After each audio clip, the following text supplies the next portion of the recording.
آپ نے نواز شریف صاحب کو کہا تھا تیسری مرتبہ وزیر اعظم بننے کو، جی مشورہ کیا دیا تھا، کیا ہوا تھی، بات کیا ہوئی تھی؟ یوم تکبیر کی وہ ہے جی کیا کہتے ہیں تقریب تھی یہاں پہ ایوان اقبال میں یا کہیں پہ، ٹھیک ہے جی، یہاں بیٹھے ہوئے تھے. بڑا میں پہلے آیا ہوا تھا، اجمل نیازی صاحب کو اللہ جنت نصیب کرو، انہوں نے آرٹیکل بھی لکھا تھا کہ میں دیکھا تھا وہاں نعرے لگ رہے تھے بڑے زور زور سے کہ وزیر اعظم نواز شریف، وزیر اعظم نواز شریف، راستہ ہی نہیں دے رہے تھے اندر مجھے جانے کے لیے.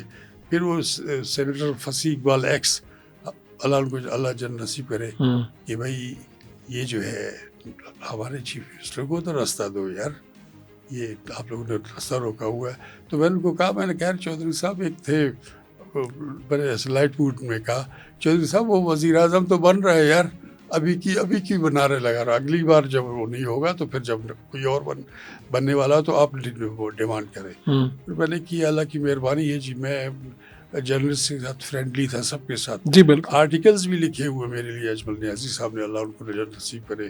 انہوں نے میرے لیے لکھا کہ بلوچستان میں رہنے والا انکنڈیشنل غیر مشروط پاکستانی، میں اپنے آپ کو کہتا تھا کہ میں انکنڈیشنل پاکستانی ہوں، I have got no preconditions کہ بھائی میں یہ کروں گا. لیکن یہ کہ اب انوانٹیڈ پاکستانی بن گیا. میں نے میاں صاحب سے کہا وہاں پہ، میں نے کہا میاں صاحب اب تیسری باری ہے، آپ وزیر اعظم بنیں گے. اس کا میں نے کہا چیف منسٹرشپ کا بھی کہا ڈاکٹر مالک کو، گو کہ میں نے ان کا ایک ویلاگ دیکھا، ویلاگ تو نہیں سوری اپنے عمر چیمہ اور دوسرے اعتزاز ہے کوئی، ان سے انہوں نے کہا کہ جی مجھے گورنر نے چیف منسٹر بنایا، حالانکہ میں تھا میری دیکھیں نا ایکویشن کیا بن رہی تھی، نواب وزیر اعلیٰ نواب گورنر رہے ایسے. تو اس وقت میں نے کہا ڈاکٹر وزیر اعلیٰ ہوگا تو میں ڈاکٹر بھی ہوں، تو میں ڈاکٹر وزیر اعلیٰ گورنر بن جاتا، ٹھیک ہے نا. تو مالک صاحب نے ایک غلط بیانی کی، انہوں نے کہا کہ مجھے میرے گورنر صاحب نے، نواب صاحب نے، میرے دوست ہیں، انہوں نے چیف منسٹر بنایا. حالانکہ یہ جو ہے نا اگر اچھا کام تھا تو اس کا، یعنی آپ نے مالک صاحب کا مشورہ نواز شریف صاحب کو آپ نے دیا؟ ان کو دیا میں نے، بلکہ جس دن دھماکہ ہوا کوئٹہ میں الیکشنز کے بعد دوسری رات ہم کھانے پہ تھے گورنر صاحب کے ساتھ، کور کمانڈر بھی تھے، میں تھا، چیف سیکرٹری تھا، ایک اور بندہ تھا گورنر صاحب کا دوست تھا. انہوں نے پوچھا کہ آپ بتائیں کہ اب گورنر وزیر اعلیٰ کون بنے گا؟ عالم جان مسعود خٹک کہتے ہیں ان کو، عالم جان خٹک جو تھے کور کمانڈر تھے، انہوں نے پوچھا گورنر صاحب سے.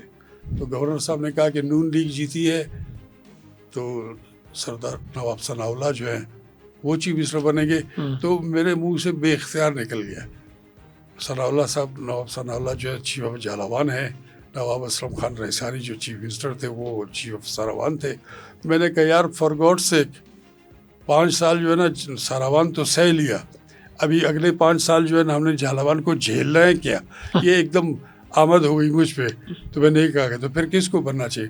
میں نے کہا یار قوم پرست بھی آ گئے ہیں، پشتون بھی، بلوچ بھی، محمود خان بھی آیا ہے، سردار اختر جان مینگل بھی آیا ہے، پھر نون لیگ بھی ہے، نیشنل پارٹی، ان کو ملا کے ایک ایسی اچھی حکومت بنے گی جس سے کم از کم کرپس ختم ہوں گی. ٹھیک. لیکن ان کی مجبوری یہ تھی کہ انہوں نے کام کرنا نہیں تھا، اور مجھے انہوں نے کہا، لیکن میری آنکھیں اونچی ہیں، میں جہاں جاتا ہوں مجھے کوئی وہ نہیں ہے.